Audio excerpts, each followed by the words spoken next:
नमस्कार दोस्तों, मैं हूँ शैलेश। दोस्तों, आज बात करेंगे एक ऐसे टॉपिक की जिसमें जितनी भी बात की जाए उतनी कम है। शादी के टॉपिक पे बात करते हैं। शादी आखिर में है क्या? इसके अच्छे पॉइंट्स भी है, नेगेटिव पॉइंट्स भी है। कुछ अच्छे पॉइंट्स बात करेंगे, कुछ नेगेटिव पॉइंट्स बात करेंगे। आइए शुरू करते हैं।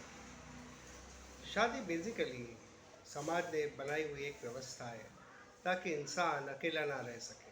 बहुत साल पहले सिर्फ बड़े बड़े अमीर लोगों की या राजा महाराजाओं की ही शादी हुआ करती। गरीब लोग को ये सुख नहीं मिलता था। फिर गरीबों में भी शुरुआत हो गई। चलो ठीक है, लेकिन उसमें भी कुछ दहेज प्रथा आ गई, कुछ रूल्स रेगुलेशन आ गए। ये सब समाज ने बनाया है। बेसिकली शादी एक साथ निभाने का रिश्ता होता है, क्योंकि माँ बाप तो मर जाते हैं, फिर बेटा बेटी का क्या होगा। इसलिए समाज ने ऐसी व्यवस्था बनाई है कि दोनों रह सके और अपना जीवन आगे बढ़ा सके। लेकिन ये शादी में कुछ नेगेटिव बात भी होती है।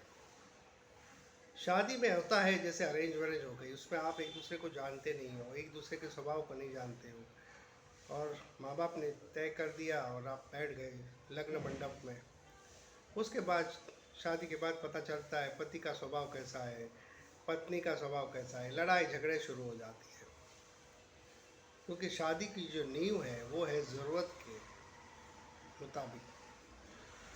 एक दूसरे की ज़रूरत है, यही इसकी नींव है। लेकिन प्रेम नहीं है, मैत्री नहीं है, तो ये शादी कब तक टिकेगी? फिर बच्चे हो जाते हैं तो फिर सोचते हैं चलो बच्चे के लिए जी लूँगे। पति हो चाहे पत्नी हो, और न चाहते हुए भी उस आदमी के साथ या उस औरत के साथ रिश्ता निभाना पड़ता है जब तक कि वो मर न जाए।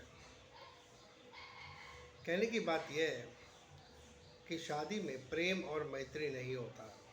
ये इसका माइनस पॉइंट है। और प्रेम और मैत्री ऐसी चीज़ है कि आप ज़बरदस्ती कर नहीं सकते। आपको अगर कहा जाए इस आदमी से या इस औरत से मैत्री करके दिखाओ, नहीं होगा। अगर आपकी एनर्जी उसकी एनर्जी मैच नहीं कर रही है तो नहीं हो सकती। ये नेचुरल है। लेकिन शादी किसी से भी हो सकती है, तो शादी के बाद ही पता चलेगा। ये तो लकी ड्रॉ है, अच्छी बीवी मिली तो सुखी, या अच्छा पति मिला तो सुखी, नहीं तो दुखी।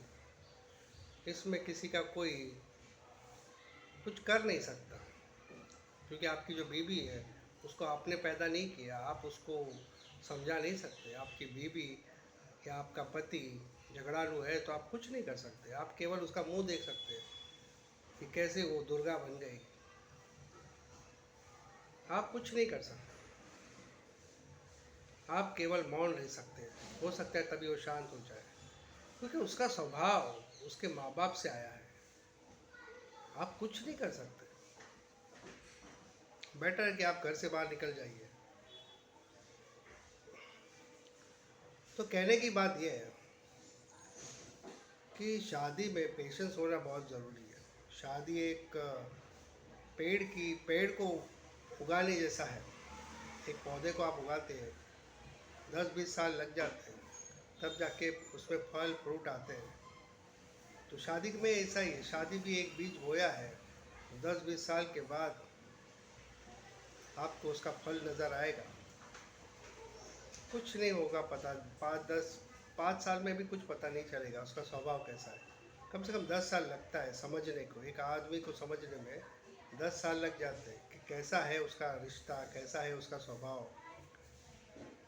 उसके बाद उसको हो सकता है कि थोड़ा बहुत आप पर विश्वास हो जाए या प्रेम हो जाए, लेकिन गारंटी तो कुछ भी नहीं है। तो शादी में ये इसके ड्रॉबैक है। इसके फ़ायदे भी हैं। आपको साथ निभाने के लिए कोई मिल जाता है, आप अकेले नहीं रह सकते। अकेले रह गए तो डिप्रेशन होगा। समाज क्या कहेगा? समाज बहुत ही बुरी नज़र से देखता है। जिनकी भी शादी नहीं हुई, जो भी रंडवे लोग हैं, उनको समाज बहुत ही बुरी नज़र से देखता है। पता नहीं क्यों, शायद ऐसा ही चलन है हमारे समाज में। तो शादी की ये कुछ अच्छे और बुरे साइड इफ़ेक्ट है।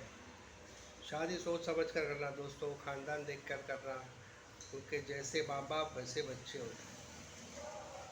फिर रोने से क्या फ़ायदा, बहुत ही छानबीन कर लेना।